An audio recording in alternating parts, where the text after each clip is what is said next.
Hi guys, after my last video I was asked if I could do a video on the notebook cover Nomade, or I think that's how you pronounce it. I am not good with French.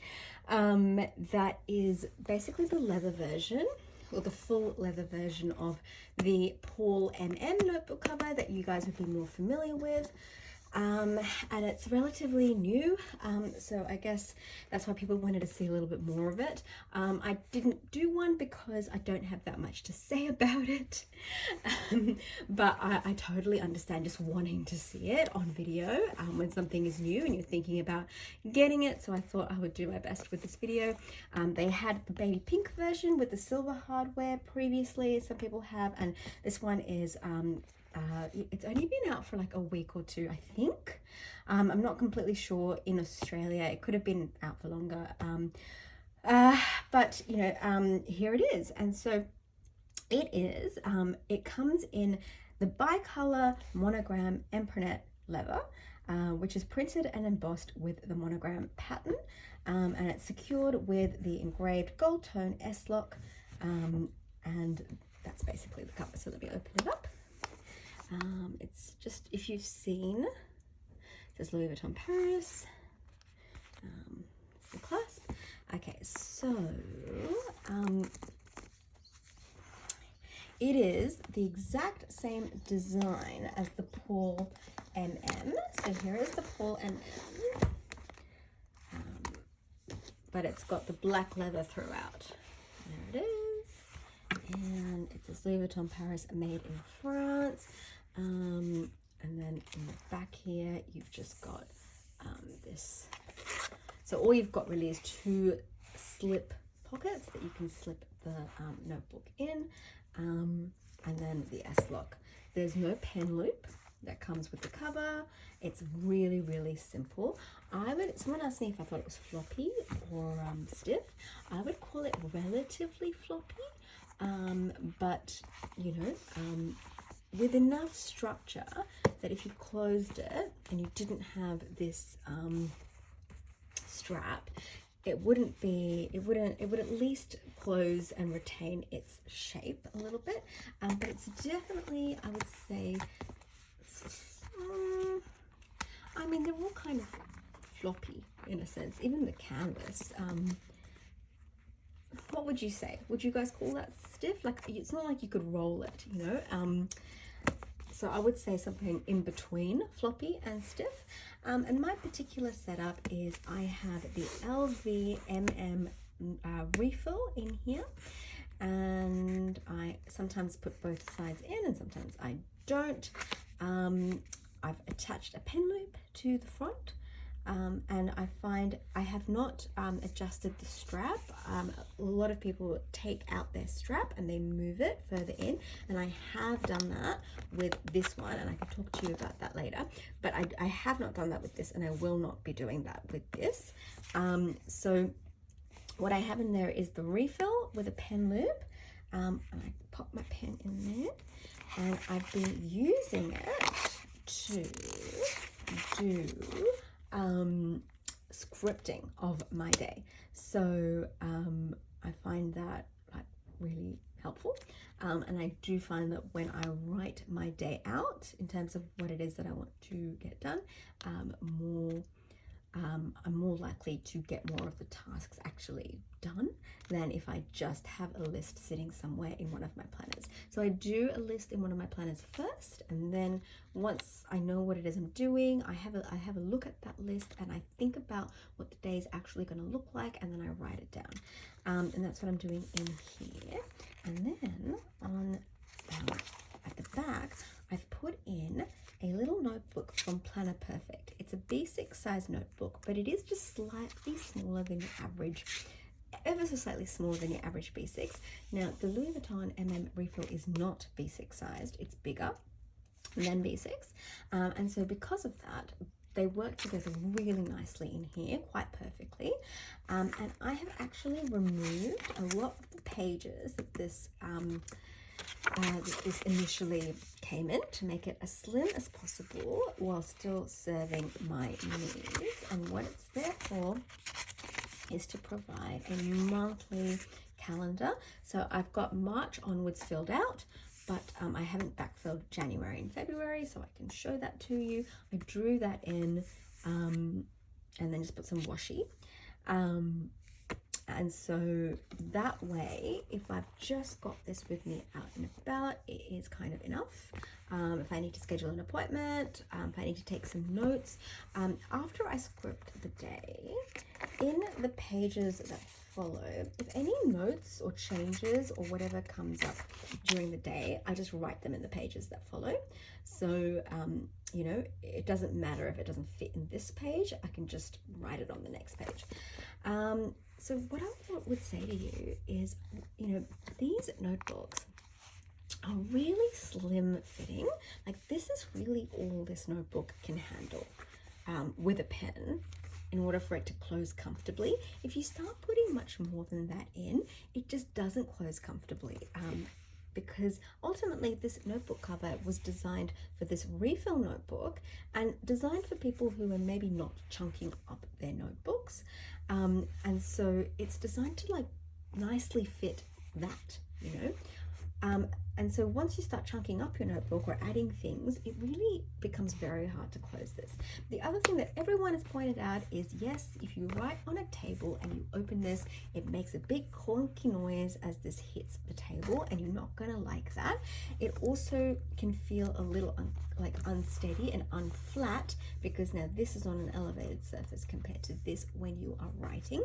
I actually find that the most pleasant way to write in this is if you are not writing on a table. So if you're just out and about writing on your lap with your hands, the book just out, on the bed, any surface that's not a flat table is honestly the ideal surface for this. And that's kind of why I have decided to put my refill in without tucking both sides in, so that I can easily take it out when I want to write on a table surface. I think this is absolutely beautiful. I have a bag in the same, let me see if I can scroll up, in the same leather, and I really love this bag, and so when I saw it in the notebook cover, I wanted to get it. I think that it is the leather ones are way more beautiful than the canvas ones, but that is a personal opinion. I just think they're much more stunning. But what is not a personal opinion, and what is a difference between the canvas versus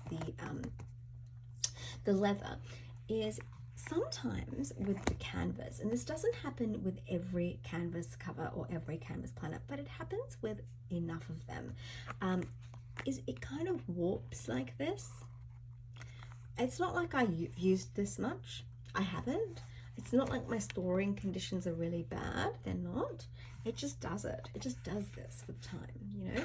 And that can look a little bit, sorry, the strap has, I'll talk about the strap in a second. That can look a little bit like old and just not high quality. And if you didn't like know it was LV, would you buy something that looked like this quite quickly after buying it? You might, but you know, maybe not, I don't know. So I find that the leather, I've never experienced a leather planner of theirs to do that, whereas I've seen it in their canvas planners often. I've seen it in the desk, so this is, sorry, I've seen it in the ring planners, especially the bigger ones. I have obviously seen it in the paw, and I've also seen it in the pocket agenda. The leather one doesn't do it, but the canvas ones do that. So that is like not just a subjective thing, that's just an objective kind of fact that some of them will do that, not all of them, and I don't know how to distinguish. I have another one that's canvas and it's got some patches on it, also from LV, and it doesn't do that. So I don't know, you know, they're being stored equally the same, they're being used the same, who knows, but the leather ones don't do that. So subjectively, I think it's stunning. I really love it. It's beautiful. Taking this around feels really special. Like it just feels very elegant, very professional, very special. It's eye-catching. I love it. I don't feel quite the same about this one, but that's subjective. The other thing is it's got a little indent here where the where this part would fit on. I don't know why. It's obviously part of the design. It's not something that's just formed over time. It's obviously meant to be there. And similarly, it's got it back here too. Here. So if you were to remove this strap and move it forward, I imagine that little indent would show through, would peek through from where you moved the strap forward. So I'm not sure, you know, so that might be something that to bear in mind if you're thinking about doing that. I am not going to do it with this because I just think it's very beautiful the way it is, and the way I'm using it, I don't need to do that, and so I'm not going to. I did, however, decide that I might as well do that with this one because I'm just not using it because you know, I just don't like the look of it as much as that one. And then when you add in the design limitations of this making a honky noise, not laying completely flat on a table, and then having this warped stuff, I just wasn't loving it. So I thought, why not experiment and at least try and make that, you know, see how removing the strap and attaching it goes. So removing the strap, super easy. I couldn't believe how easy it was.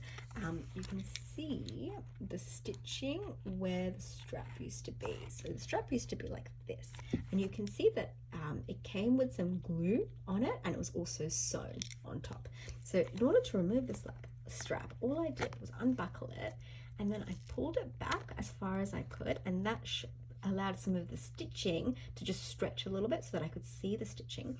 And then I took an unpicker and I just cut the stitches this way, which made it very easy to get rid of the rest of the stitches. So super, super easy. I guess another way is to try to unpick it from the top, but I really recommend just pulling it back and cutting the stitches this way with an unpicker. Super easy. So then, just with the remaining glue that's there, I did position it like here, right at the edge, which is where I'd want to put it. So once I get the glue that I'll end up using, I need to put a bit of research into what would be the best glue. So it's you know, it will fall off eventually, but it kind of sticks enough for me to sort of test it out. I find that you can then chunk it up enormously. Like I could put all of these supposedly B6 books, but a little bit smaller than B6, let's say. So I could put all of those in there, so it's like this thick, right? And then it would still, sorry, it does comfortably close. I just didn't click it in, and it would just comfortably close without any, you know, so it can get really fat if you move the strap right towards the edge. And it's very easy to do on the canvas one. So I would just say, I know a lot of you planners really love to chunk things up, put more stuff in, you know, get as much as you can in your planners. If you were to do that, I have to say that the canvas one is probably better to do that with. You can't see the stitches as visibly as I think you could on a leather. I've seen one of those baby pink leather ones with the strap moved, and I felt like you could really see the stitches, whereas you really just can't with the canvas, not unless you really look for it. And it's just very easy to do with the canvas. I've never done it with the leather, so I can't say. So just consider that. I really think because if you're not going to move the strap, then you're really going to be using this notebook like this. And I think for some people that would be absolutely fine, but I think a lot of the planner community that wouldn't be fine. It's totally fine for me. I know that I can't chunk it up with stickers, with washi, with you know, photos. There might be a tiny bit of leeway there, but not a huge amount. But I also don't need to. I'm happy with it the way it is, and I like it the way it is. I think it's lovely. But yeah, so that is where I am in terms of taking it out and writing it professionally. I suppose I do have a little bit of color, you know, and drawings and stuff going on. I'm not sure how professional that would be, but you know, maybe I can do notes from the back if I need to write, you know, write in it when I'm outside. It doesn't really matter. It's my notebook. I can do anything I want with it. And that's it. I don't think there's too much more to say about it other than, you know, I really, really love this one. I don't think I will get any more Paul MM notebooks. I love the A5 notebooks that they're coming out with, notebook covers, and I can do a video on that later. I think that one is so useful because it's a proper A5 cover and it doesn't have a clasp, which means, you know, you don't have to worry so much about it not closing. And I love them. This one, I love this one, but I just think in general, the limitations involved in this design mean that, like, I think this is the end of my Paul style notebook cover journey, but I hope that was helpful. Yeah, and I'm sorry I don't actually have that much to say about it, but I hope seeing it was good for some of you. Okay, bye.